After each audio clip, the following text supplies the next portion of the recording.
हाताने फोडलेला एक कांदा, त्याच्यासोबतच हे दही.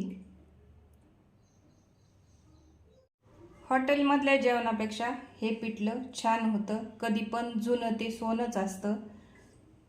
नमस्कार, स्वागत आहे आपल्या चॅनलवरती. आज आपल्याला जुन्या काळातील पिठलं बनवायचं आहे. पिठलं बनविण्यासाठी साहित्य: 1 वाटी हरभरा डाळ पीठ, चवीनुसार मीठ, हळद, लसण, लाल तिखट, मोहरी, जिरे, तेल आणि पाणी. आता जुन्या पद्धतीने पिठलं बनवायचे म्हणल्यावर त्याला मिक्सरमधून लसण वगैरे कुटाकुटी करायची नाही. तर हे खलबत्ता घेतला आहे, त्याच्यामध्ये लसण कुटून घ्यायचं आहे आपल्याला बारीक. लसण थोडा जास्त घ्यायचा आहे, कारण आपण कांदा वापरणार नाहीत ना, तर सगळी टेस्ट लसणाची आली पाहिजे. पूर्ण असा बारीक लसण कुटून घ्यायचा आहे. कांदा आपण ह्या पिठल्यामध्ये टाकणार नाहीत, कारण कांदा कच्चा खायला छान लागतो ह्या पिठल्यासोबत. सगळा लसण आपण काढून घेतला एका वाटीमध्ये.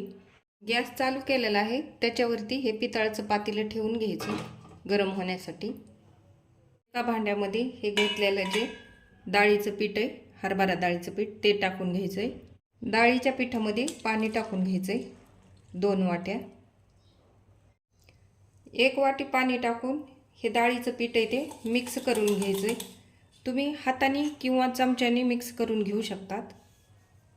आता दुसरी वाटी ती पण पाणी टाकून घ्यायचं आहे. पिठामध्ये गुठळ्या राहू देऊ नका. आणि पीठ हे पहा, अशा पद्धतीने पातळ झालं पाहिजे. आता आपलं पातेलं व्यवस्थित गरम झालेलं आहे. त्याच्यामध्ये तेल टाकून घेतले. तेल व्यवस्थित तापले आपलं. तेल थोडं जास्त वापरायचं ह्या पिठल्याला. छान मोहरी तडतडून घ्यायची. आता मोहरी तडतडली की जिरे टाकून घ्यायचे. गॅस थोडासा मीडियम असला तरी चालतोय. जिरे छान तळले की हा घेतलेला लसण टाकून घ्यायचा. आता गॅस कमी करून घ्यायचा. लसण आपल्याला व्यवस्थित लाल होईपर्यंत तळायचं आहे. लसण लाल झाला की हे लाल तिखट आहे ते टाकून घ्यायचे. कमी गॅसवरच लाल तिखट पण तळून घ्यायचं आहे आपल्याला. कमी गॅसवर लाल तिखट तळल्याच्या नंतर गॅस थोडा फुल करायचा आहे. आणि हे जे आपण डाळीचं पीठ पाण्यामध्ये भिजवून घेतलंय ना पातळ करून, ते ह्या फोडणीमध्ये टाकून घ्यायचे.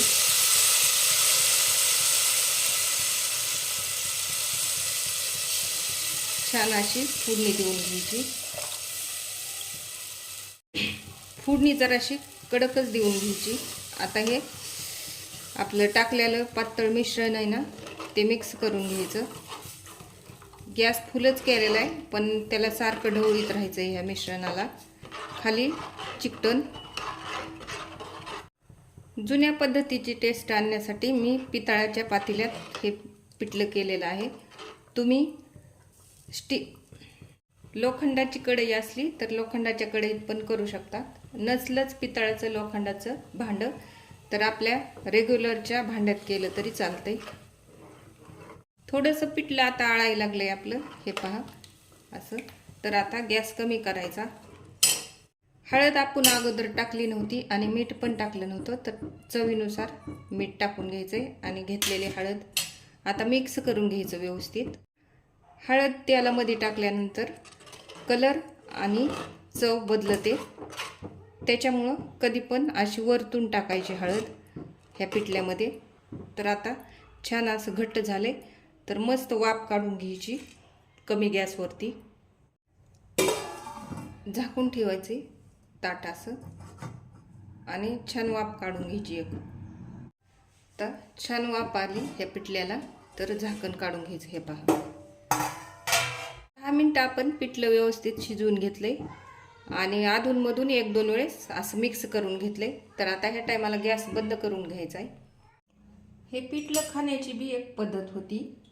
हातावरती भाकरी, त्याच्यावर गरमागरम हे पिठलं.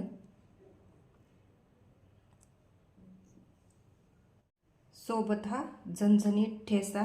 ठेचा पण आपला जुन्या पद्धतीचाच केलेला आहे. एक खराची फोड, हाताने फोडलेला एक कांदा, त्याच्यासोबतच हे दही. आवडल्यास नक्की ट्राय करा. लाईक करा, शेअर करा, सबस्क्राईब करा, कमेंट करा विसरू नका. थँक्यू.